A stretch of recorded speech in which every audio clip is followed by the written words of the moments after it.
just a few stringing tips. We'll get into individual heads and pockets and how to string types of pockets and all the theory that comes with it as we progress. But to start, I just want to kind of give some basic tips. If you've never strung a lacrosse stick before, or if you haven't strung a bunch, or maybe if you've only strung for yourself and you want to get into stringing for your teammates or for your coach or for your kids, here are just a couple tips. First thing I would suggest, string with the head on a shaft. It makes it easier to just move the head around. You can grab it with both hands. It's a lot tougher to string a head, I think, without it being on a shaft. And then we want to screw the head into the shaft, or just make it so it doesn't come off. So like you see, if I pick this up, how it's going to come off that shaft. If you can't find a screw, you can just use a little bit of tape. You don't need to do a real tape job. You're going to, of course, remove the head. I'm going to remove this head from this shaft when I finish stringing. But you see now, if I pick up the head, the shaft comes with it. It allows me to, mainly just stand it up on the ground so I don't have to hold it with either of my hands. Less of a tip and more of just kind of the materials you need to get started. Some string, obviously. Sidewall string for your sidewalls. These are the side walls of the head. That's why they're called that. And then you also need a string for the top string, which is exactly what it sounds like. A piece of 10 diamond mesh, a pair of scissors, a lighter. This is going to be for when you cut the ends of the excess string, and a screwdriver. So to get started, you see how this mesh is already folded over because it's already been strung once or twice into a head before, but we can still use it.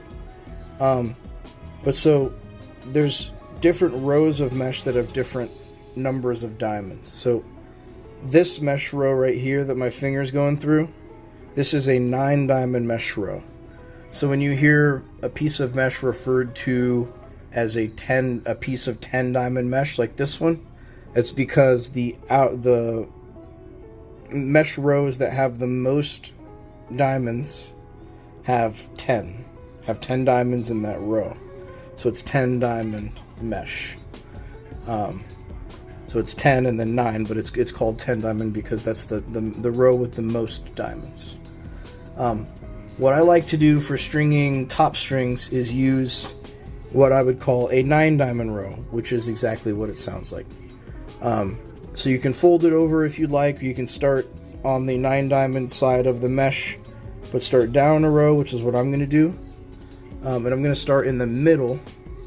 I'm going to start in the middle, and I'm going to go from the center out. It's to keep it tight. It's to keep it symmetrical. It just makes more sense to me to do it from the middle out, and I think it's easier to learn that way. So I'm going to, since there are 9 diamonds in this mesh row, half of 9 is 4.5, or in this case 4. So we're going to count in 4. We're going to count in 4 from the outside. 1, 2, 3, 4. And we'll do the same thing on this side. And we're just going through this row of mesh right here. So 1, 2, 3. Sorry, I'm looking through the camera right now and it's hard to do. 4. Hard to see what you're doing when something's right in front of you, but you're looking at it through a camera instead of just looking at it. So we're going to make sure the tips of this string is even. Make sure the tips are even. And you're just going to feed that all the way through so that now you have the center of that mesh that is looped between the two halves of the string. And there should be a diamond in between that, of course, doesn't have anything going through it. So for this top string, we have the string going through diamond number 4 on each side.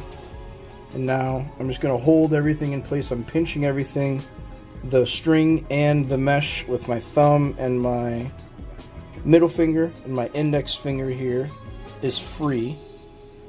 These are just things that I kind of do unconsciously while stringing, so it's kind of strange to point that out. I never really noticed that, but I kind of want to just have a free finger over here. I mean, this stringing a top string there's a little bit of trial and error involved, but I think doing it this way helps. I'm going to grab the end of this string and I'm going to go through the back of the hole, and I'm going to have this finger here so I can just hold it in place. I'm just going to push it through. So what I have this string pinched between my thumb and my middle finger on my left hand, and I'm holding this string in place. So this is half of the total length of the string. The other half is right here. And this is why I go from the middle, because once we finish what we're going to do, what's called a double interlock, or it has a bunch of other names, but I'm just going to call it a double interlock. We're going to go do the same thing on the other side, because the string is going to hold itself in place because we're interlocking it on itself, hence the name. So we went through the back of the hole and then looped around. Now we're going to do the opposite. Now we're going to loop around. So we're going to come through the face of the hole, pull a little bit, and then you'll notice I have this loop right here. I want to pull this string through that loop. So you see how now we have two vertical stripes of string with a horizontal stripe going across the back of it. That's how we know we did this correctly. And look at how loose everything is. Everything is loose, right? Just get the strings where they need to be, and then we can tighten them and work on the specifics after that. So now we're going to do the same thing on the other side, and see now right, that interlock is holding that string in place. So we're maintaining the same length of string on each side, and the mesh is just kind of drifting up and down it. So I'm going to go from the back of the hole to the front, and I'm going to pull it through the middle, right? I'm going to do this as loose as possible, so you can see that this doesn't have to be tight at first. All right, so there's half of my interlock right there. Now I'm going to go through the face of the head. You're going to go through the front of that hole. We haven't touched any mesh since we started. And again, we have this piece of string that we're just going to pull out. And then you see this loop. We want to pull that string through. See how that string, right, is going through this loop. I'm going to pull that all the way down, and look at what we have on each side. And here's how it looks from the front. Your two middle double interlocks should be really, really, really loose, because we can get everything in place and then we can go through and tighten it. And actually, spoiler alert, we can use this horizontal bit of string to pull and tighten and pull slack out of the middle. So I can yank on the back of that and wiggle it around. Now you see that loop, that's all that excess string that was caught in here. And then I can pull down like this, and now it's all gone. And now that string is a lot tighter. So that's why we can string everything loose to start. And now we're just going to go back out of the same diamond that we started with.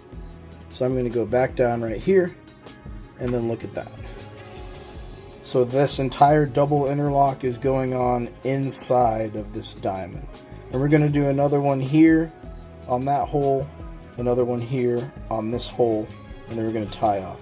So out of a 9 diamond row, 6 of these diamonds will be attached directly to a top string hole on the scoop with the top string. To me, this is the easiest way to string a top string. It's the quickest way. I think it's the most efficient way. But so now we're just going to string across. So now we're not doing, it's a little different now because we're not going from the center. Like the string is already in place. I'm always holding, once I do an interlock, this will slip on itself. You see how it gets bigger and then gets smaller. The string will slide up and down on itself. So I use these 2 fingers or these 2 fingers to pinch it in place once I get an interlock done. So now, I already went through the back. Now I'll come through the front of that hole, right? And you see the end of that string. I want to reach through this loop, grab that string, pull the string through the loop. Pull it tight. I'm going to go back through the same diamond. So if you want, if it helps, you can number the diamonds on the 9 diamond row. The middle one is 5, and then you have 4, 3, 2, 1.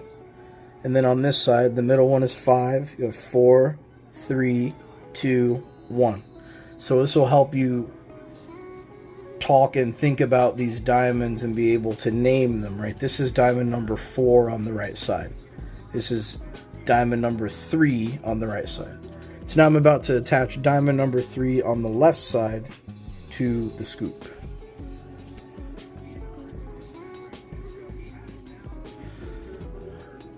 So now we're going to attach diamond number 5, 4, 3, 2 to the final top string hole, or hole on the scoop, whichever phrasing you prefer. So we're going to go through the outside first. So what you'll notice once I finish this here,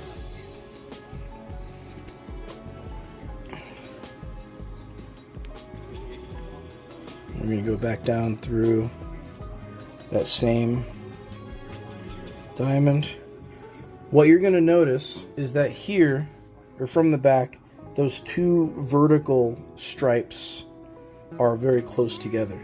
From the front, you see how they're kind of split like that. So if you want, you can string it this way on this side. It doesn't matter.